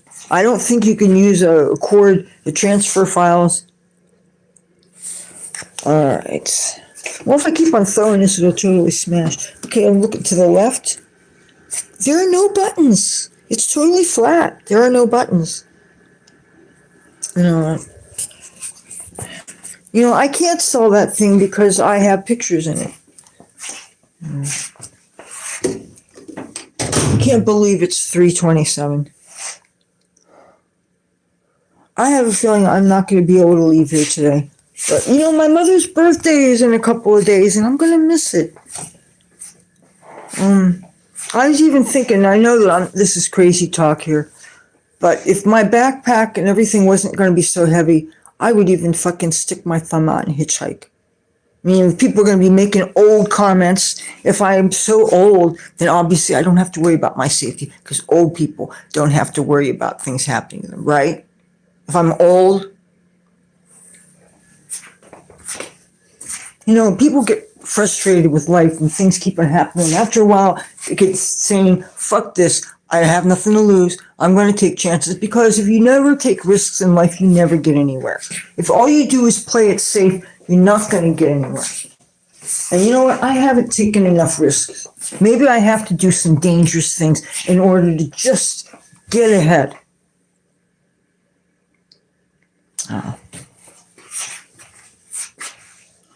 When I was in Atlantic City, I was very unhappy. A lot of it, though, was frustration about this YouTube thing. And then every time that they take something of mine down, by the way, they age restricted another one of my videos. And whenever they age restrict things, and okay, that video was about my reviewing a vape pen. Now, why is it they age restrict that video and all the other videos I talk about weed they don't mess with? All the times I smoke weed in public. I mean, well, yeah, all the times I smoke weed in my live streams. They don't age restrict them. But when I talk about, give an honest review of that vape pen that I found, which, by the way, I gave to somebody because ultimately all it did was make me cough intensely. And I never got a buzz off of it. It's a different kind of Delta. I think it was Delta 9 instead of Delta 8, or Delta 8 instead of Delta 9, whatever it is. It just didn't, I didn't feel it. But I don't know how I'm going to get out of here. They say the Greyhound is gone cashless. I have cash. And why the hell can't I leave here by way of Union Station, where the actual Greyhound terminal is? I am not going to have the time to get lost taking city buses here, there, and everywhere just to get home. And the later I wait to leave, the more expensive it's going to be. And I'm not paying an extra $20. I spent a lot of money on weed here. I spent more money on weed than I did on inauguration merchandise. And then the Chinese food, I got that one day. One of the things I treated myself to was lobster fried rice. For me, that was a real extravagance. I'd never had something like that before. And I have moral problems with lobster because of the way they're killed. If they would just poke them in the eyes, which is what I heard the alternate method was, that would be better because it's less painful. I don't kid myself as far as where my meat comes from. I understand that somebody had to die in order for me to eat. But I don't know how I'm going to get back to New Jersey. I have not talked to my mother in like a week because she really expected me back on the 29th of January. Yeah, I'm glad you dropped in. I really thought it was important for me to go live today because sometimes you need the immediacy of letting people know that some things are up. And I thought that maybe even if I didn't get any specific advice from people, I always feel better having cleared the air and gotten some things out, and plus, I figured that maybe I might even get some inspiration to try other tactics to get what I need done. And I still didn't get to do all the videos I wanted to do because I've been doing a lot of batch recording so that I will have for maybe another week even when I'm back in New Jersey, I will continue to upload content pertaining to Washington, D.C. I really hated not being online. It was putting me in that weird dark space that it didn't bother me as much as I think it bothered other people when I described it, because you want to be able to vent and you want to be able to speak freely without thinking, oh, did I just say that one wrong thing that's going to make this person think that I am unstable? Because everybody has episodes where they're just having a bit of a hard time with some things. Life can get overwhelming for so many reasons. And I mean, how would you guys feel if you had no advance notice? Now, all of a sudden, they say that the city's going to have some inspectors and they're going to come by. And I had already started packing for this trip. I started packing like shortly after he won the presidency, because when you win the election, inauguration has to happen, and there's no way I would miss this. And you have to pack for it. So before I knew what the weather was going to be like, I packed, even though I knew that until it gets closer to the date, I won't have all the information I needed to pack the things that would be the most appropriate. I just went by my experience with other inaugurations that I'd gone to. George W. Bush's second inauguration, it was frigid cold. It was very unpleasant. You had to climb over mountains of snowdrifts on street corners. And then after the oath of office ceremony, we had to wait at least an hour before the parade started. And I had to march in place to keep from getting frostbitten toes. I don't even remember how many pairs of socks and how many stockings I was wearing. But I should have worn one more pair. It was that unpleasant. But I'm getting ready to do this thing here, right? Then the inspectors come. They never told us what the inspectors were looking for, so I didn't know how to prepare for them. When your whole house is a mess and you don't know what to focus on about, because I don't know what exactly they were looking for. It turned out the violations, the myriad violations that this building had, we had no control over them. We didn't bring the mice in. Oh, and there's somebody who was spreading a rumor on my street that I was breeding and selling mice. I mean, it never would have occurred to me that there was money in that sort of thing. And I have a problem with animal overpopulation. But I do like mice. I have saved a number of them.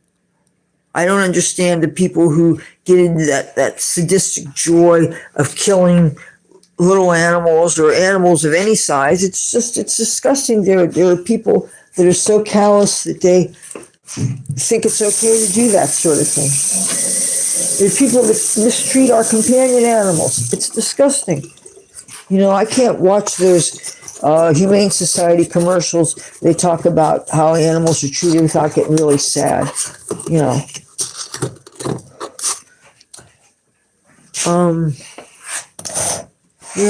I'm so glad you guys are here with me. I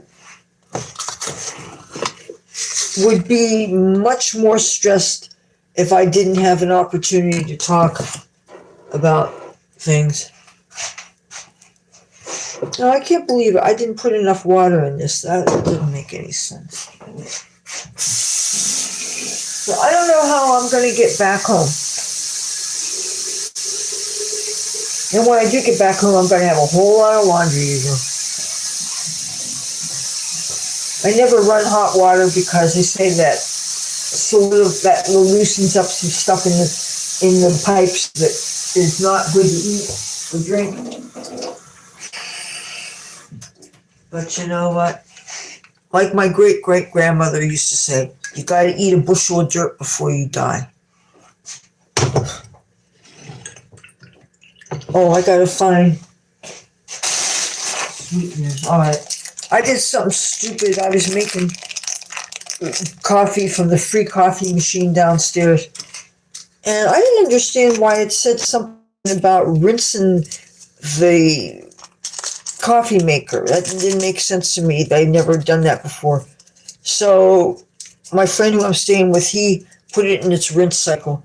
Then I went and stuck a cup underneath the thing to dispense the coffee. I decided to get two of them because these are smaller cups than I wanted. Well, the first cup didn't match the second cup. The first cup looked kind of foamy, and I, like a dummy, put a couple of sweeteners in it. Then I smelled it, and I realized it wasn't coffee, it was hot chocolate. Not only that, but I wasted two of my sweeteners, dumping it in that. And I didn't think to bring sweeteners with me to come here because I figured that since they have a free coffee machine there, that there'd be sugar, sweetener, sweet and low or something. And I like sweet and low the best. I try to avoid, unless there's absolutely nothing else. I don't do Splenda or aspartame. I heard some bad things about Splenda and its possible carcinogens, but I've always liked sodium saccharin. That is the safest, in my opinion, of all the artificial sweeteners. I've never liked the taste of stevia. I don't understand how it sweetens things. I always thought it tasted very bitter.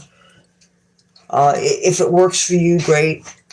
I think it's good to find products that are safe.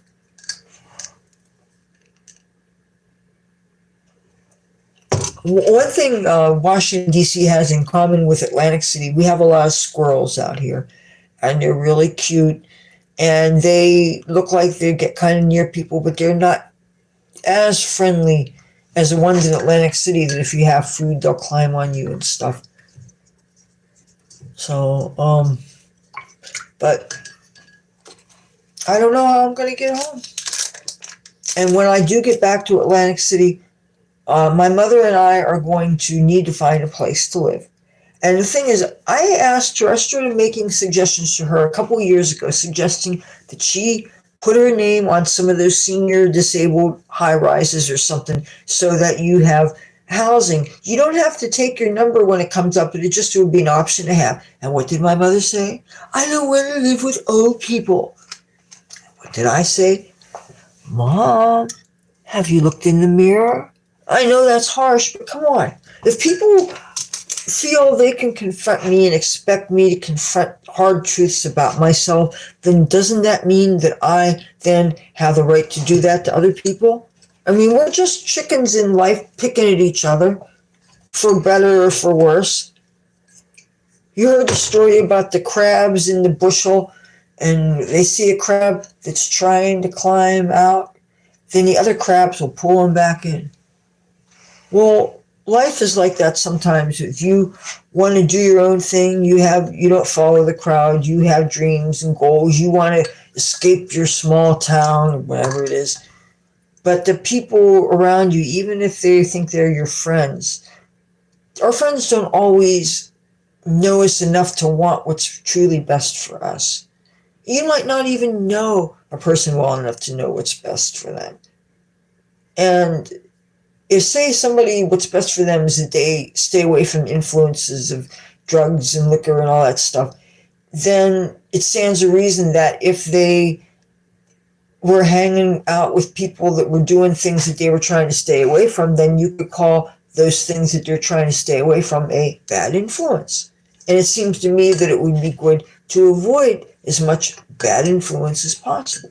That's another reason why I really would like to get out of Atlantic City. I came to the realization that the majority of the people that I am friendly with socially outside, the majority of them are not successful, calm, mature, accomplished people. I never knew so many junkies in my life as I do now. When I lived in California all that time, I never knew lots and lots and lots of people sticking needles in their arms. And the ones that I did know of, it's hard to explain. You can't give an attitude to them about what they're doing, but you can be warm and compassionate and ready to pick them up when they fall. But people are doing something and not everybody does it. The people that are still doing, they have almost a sixth sense about attitude toward things. There's some people that I have to sometimes really watch what I say because they can detect if, even though I think I'm being concerned, if interactions with them, with people like me, are often unpleasant, then they're probably, if they didn't know me, they would be afraid of getting to know me because they had bad prior experience with people. And it's important not to be intimidated from getting to know people just because of superficiality or because of lies and disinformation that's being spread, you know. But yeah, I don't know how the heck I'm going to get out of here. I'm very happy to have had time here, but watching those Palestinian sympathizers out there, and then I got some chick real mad at me. I said some words to the effect that let her know that I was a Trump supporter, and she had this sign that says, "May you get everything you wished for." And I says, "I hope so." And then she asked me what Trump had done for me, and I said, I like his policies. I like the idea of safer borders so that we don't have millions of strangers who we don't know what their health status is. We don't know what their criminal background is. We don't know if they've acquired a taste for rape and murder. How many young girls and women need to die before we get serious about closing our border? Name one other country that doesn't enforce its borders. If you don't have sovereignty, you don't have a country. But would Mayorkas ever figure that out? Hell no. You know, I would never understand how a president could hire so many damn incompetents. With Biden, it was as if he was thinking, how many ways can I destroy the country? You know, everything that I saw in Lafayette Park today was some kind of libtard loving fest thing. First, there was some kind of protest in favor of immigrants' rights. And I didn't film that. I just took a couple of pictures of it. And then there was more people that were the Judaism kind of thing.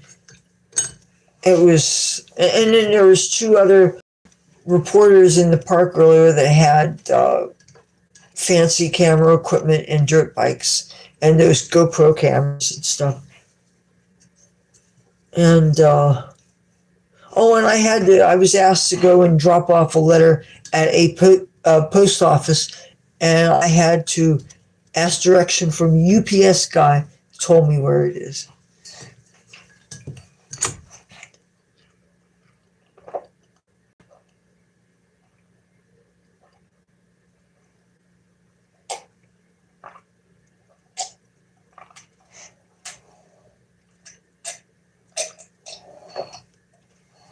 That was coffee that wasn't all that hot. And yes, thank you. Other countries were emptying their prisons out on us. Interesting thing, K Street is a street here in Washington, D.C. that is known for its lobbies. Even K Street is not only a physical street, but it's also a district. All the walking around I've been doing since I've been here, there is an area that's called Embassy Row because it's full of foreign embassies. But there are also other streets that are chock full of embassies. Today I passed by the Kazakhstan embassy, the Australian embassy. It has big holes in the base of it, and I've seen giant rats go in and out of there. Lots of rats in this city. Lots of gas leaks in this city, and lots of Democrats in this city. There's one guy I videotaped today. He looked like a deranged Santa Claus. He was wearing a Santa Claus suit, but he had a whole bunch of signs he was carrying, and he was talking some real outlandish stuff that I very vehemently disagreed with. And he was somebody scapegoating Israel for things that Israel was not responsible for, and scapegoating various aspects of Jewish culture in a way that I didn't agree with. And see, I don't want to give it away, the things he was talking about, because if I do end up posting the video, it'll be like I'm spoiling it, and I don't want to do that. But I filmed him for about 8 minutes, and right in the middle of filming, I'm kind of creeped out a little, thinking, are people going to think less of me if I post this? And I did a little bit of talking in the video before I shut the camera down. I did specifically say that while my opinions are my own and how I run my channel is totally up to me, and I don't solicit outside advice from anybody on constructing of my channel, the only advice I tend to ask for is things about tech. But as far as getting creative ideas, I choose not to, because the more you get other people involved with things, then they can claim some kind of ownership and you can get into some problems that way. And the last thing I want is for some people out of the woodwork to try to accuse me of, oh, that wasn't your idea, I had a lot to do with it. Kind of like if you're co-writing a song, you're all in a band and you all contribute something to it. But if only one person wrote the song, then other people do not have any right to claim ownership of it. And that's how I view my channel. So I try to be extra careful to not make it seem like I'm asking people for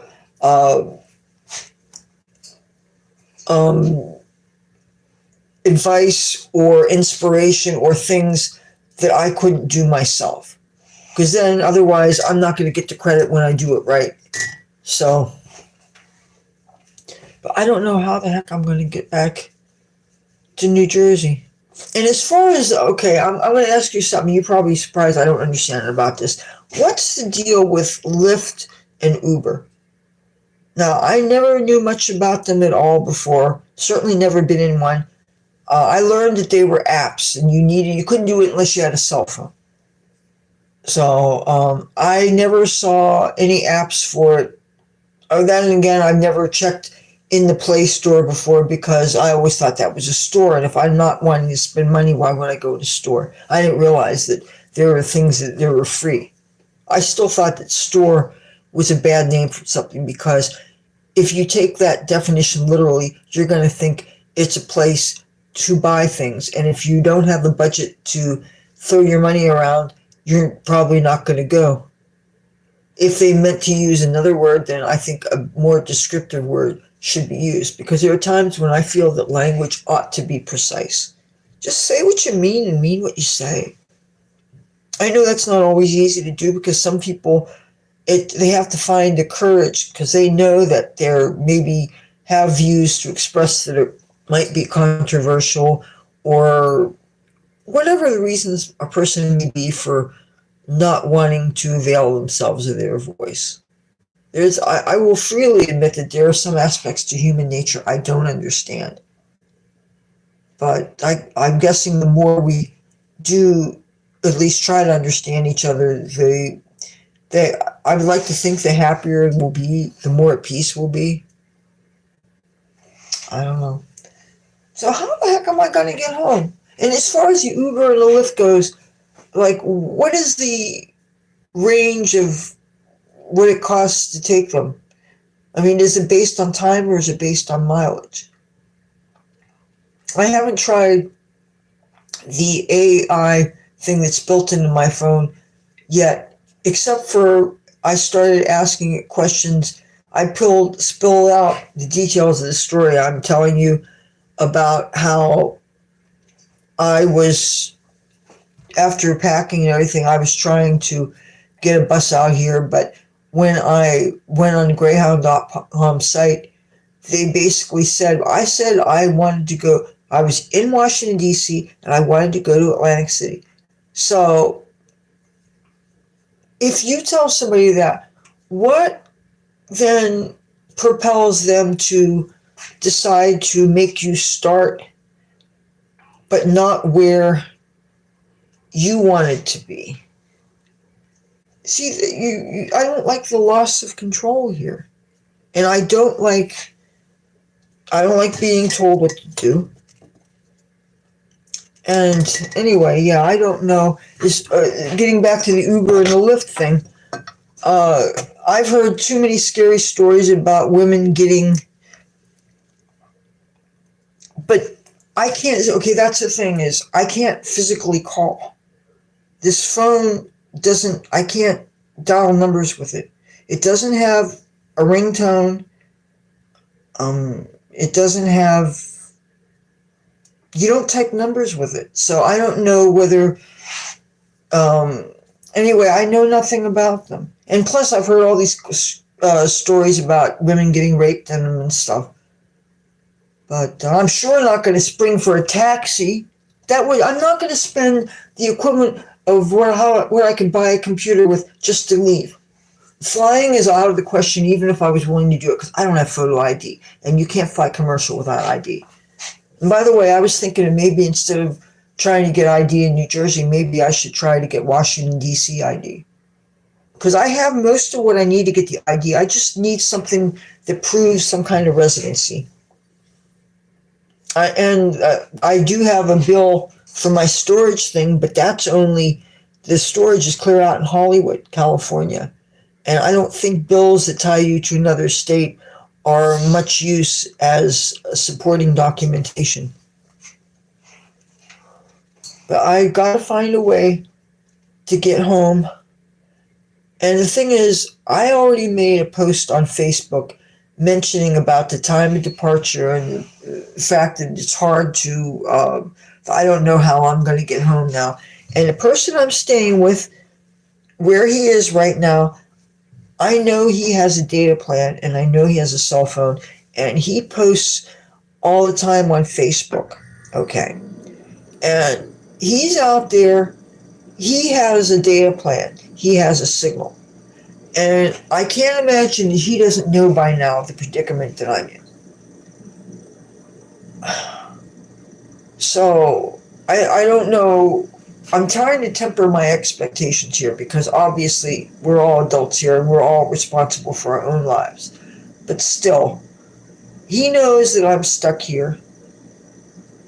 I'm sure he figured out that I was starting to use the internet to search for things about this bus situation. A lot of times I was so afraid of getting lost because sometimes like you think you're going on a street and especially if there's a circle involved, you might forget what street you're on and get on a totally different street but they're just like parallel or something. And it's not very satisfying when you can't get an identification on something. It's not. Or when you're working really hard at something and you can't seem to get anything done. That sucks, you know. And this whole thing of Greyhound, I knew how hard it was to get out here, getting a ticket, having to have a friend with a cell phone. I had to give them cash and they put it on their card and they they helped me and I appreciate that. But I figured Washington, D.C. has an actual terminal, unlike Atlantic City, where they have the old Atlantic City bus terminal, but for some reason Greyhound has no presence in it at all. It used to be Greyhound was on one side, New Jersey Transit was on the other. And then they had this waiting area, and then you could go outside, and most of the loud people and stuff, they were outside, because that way they didn't have to worry about hiding their purses, putting things away where there won't be temptations, things like that, you know. But I don't know how I'm going to get home. And I figured if I threw this information at you, at least you would know. But I hope that I don't live to regret this decision. I mean, I don't regret it. I would never regret an opportunity to see live music that I really, really care about, or people who are legends and you want to see them. You want to see what the fuss is about. It's exciting. But I just don't know. I don't know what I'm going to do about this Greyhound situation, and I don't know what we're going to do, my mother and I are going to do about the housing thing, and I don't know when I'm going to be able to get to LA to deal with my storage. I'm really nervous about that. I have 2 units that are really big, and I have to get rid of enough in one so that I only have to pay rent on the 1 unit. That would at least help. That would be one less bill that my household has to pay. And does any of you know whether cash on delivery is still a thing? If you haven't heard of it, COD is a way to mail something without having to fix your own postage. I guess you have to fill out a form and the recipient agrees to pay for it. So I think in this case, you would use, I'm almost losing my train of thought now. See, I'm not even stoned or anything. Do I sound a little tired?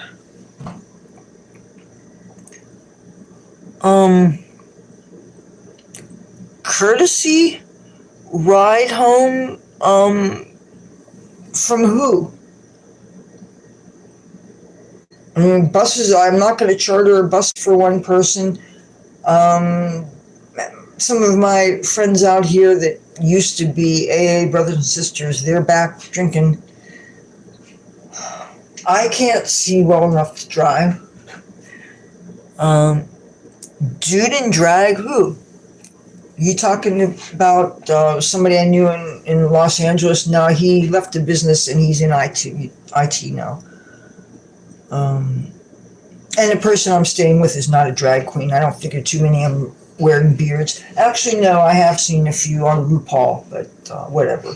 And I'm not knocking people's lifestyles or whatever. No, you. I don't know what the fuck you're talking about. Dude, if you want to mess with somebody, I'm not the bitch, okay? Because I'm about to lose my house in New Jersey. You know what? Oh, okay. I gotta explore some of these moderation things. Oh no, I don't know how to do this. I'm figuring out some things that I don't know how to do. Is anybody else do YouTube with a cell phone? There are some moderation tools here that I don't know how to use, and I could really use a heads up for some people that know how to operate these cell phones, because I'm going to tell you something. Maybe other creators allow people to abuse them. I have been abused in real life by real men, and whatever you are, you will never be a real man. Not that there's anything good about real men or real women. It's called, what is the content of your character, not how much of a troll can you be to people that you would never have the balls to say to their face in person. No, you weren't asking a question. You were trying to insult people. And I'm not going to stand for it. I'm not going to put up with it. My piece of shit brother does it. I'm not going to put up with it from anybody. Yes, and you're probably, what are you, Antifa? Black Lives Matter? Democrat? Socialist? Marxist? What? You know, I got bigger fish to fry than needle dicks like you, okay? I don't need it. New Jersey, I don't know what's up with my house. I don't know what's up with my mother's health. All right? I have a bunch of stuff to pack up. I don't have a vehicle to move it. All right? And if anything happens to my mother, I need to find another place to live besides Atlantic City, because I hate the fucking town. Atlantic City, it's great if you like to compulsively gamble, if you like to get drunk, if you like heroin, if you like crack, if you like mental illness. Atlantic City is your town. But if you have more in your life than dealing with people than that, then you don't like Atlantic City. Oh, unless your idea of glamour is $5 hookers and women that don't wear makeup and race fighting and people that panhandle and people that loiter in front of casinos and pass out and soil themselves and there's all kinds of police activity and gang members and people blasting that hip hop music, which I don't think of too much as music, but that's just my opinion. If that's your jam, please go to Atlantic City. Knock yourself out. I really don't care for the place. It's a roof, it's a home.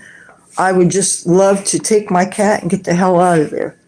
And I am seriously thinking that I could be happy in Washington, D.C. Since my Los Angeles seems to be burning up, and I really don't know what it is that I am going back to over there, but I have to go to my storage and deal with that before too long, because every month that goes by, I'm paying a note to deal with that stuff. And the rent has gone up so much since when I first got it. If any of you have ever had to escape an abusive relationship, you get a storage, put your things in there, and then if you live someplace for a while and you accumulate a bunch of stuff. In Los Angeles, I was in the movie industry, so I had lots of props from different TV shows and movies that I was in. I have books out there. A lot of the clothes I shipped back here like 2005, 2006, but that was the last time I was in LA. But I really need to go through, I have 2 units, consolidate them into one, dump out the other one, and then I'll only pay half the rent that I was paying. So, but anyway, I need to know how to, there's something I need to touch. It's something about moderation thing here, and I don't want to touch the wrong thing. Oh, okay. All right, here's this, community moderation. All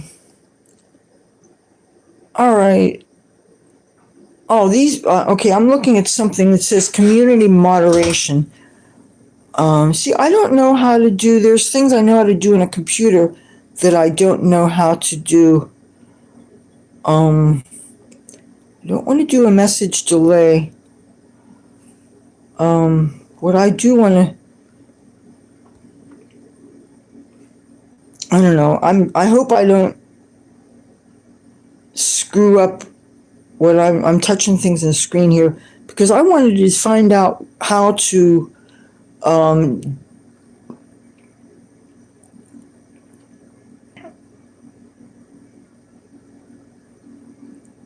okay, who dat? Well, you're not sounding like a female, number one. Number two, I take a very dim view of women that act abusive and rude to other women. If I was as insecure as you seem to be, I wouldn't feel the need to cut apart another woman. I know what my worth is. However, I also know my worth enough that I am not going to allow myself to be abused by other people. When you love and respect yourself, you set boundaries. You are a MAGA supporter? Well, okay, well then let me ask you this. If you in fact are a MAGA person, why would you mistreat another MAGA person? That makes no sense at all. It'd be like a Philadelphia Eagles person having a problem with another Eagles person. And I'm not an Eagles person, I'm a Steelers person. You know, I don't start up with people I don't know. I don't make fun of them. I don't call them names unless they really do something to me. And you started it, okay? Now, if I had my usual laptop, which is how I know how to do these things, then you know what? Okay, you came onto my page. You're talking to me on my live stream. You're the one that's critical. And if I stand up to you, you don't like it? No, you are trying to take control of my stream. Whose name is this channel? It's not Who Dat, which is Ebonics. And if you work in a prison, you're sounding more like somebody was in a prison, not somebody that had any control of people. Okay. I'm calling bullshit on you. Like I said, this is not your channel. This is mine.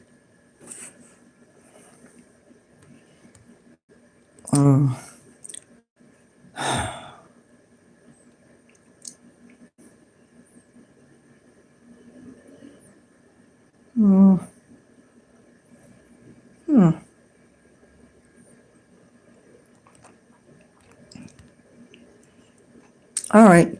Does anybody know how to kick certain people out of a chat room? I got to get rid of this who dat piece of shit. I am not going to be abused on my own channel. I have been abused by men before, and I have a family member that I have problems with. I'm not going to deal with you. Please, bye, bitch. Please go. Who dat? You know, if I knew how to do it, I would block your ass. I don't deal with people like you. I could be a bigger cunt than you any day, okay? I don't need this. Now, if you guys are going to be like this, what I will do is, because I have a pretty good memory, I'm going to get a laptop as soon as I can. And when I get a laptop, then I'll be able to do the moderation like I can. And then it will be easy for me to block people who do things because nobody's on here to be abused. As for the rest of you, I will talk to you live when I can. And I'm going to make sure that little pieces of shit like who dat aren't on my channel anymore because I don't need it. The rest of you guys, I'll see you later. And who dat, you are not a Trump supporter. You're a Biden, no, you're a Harris supporter. You like the cackling whore, and I don't. So talk to you later. There. Talk to you guys.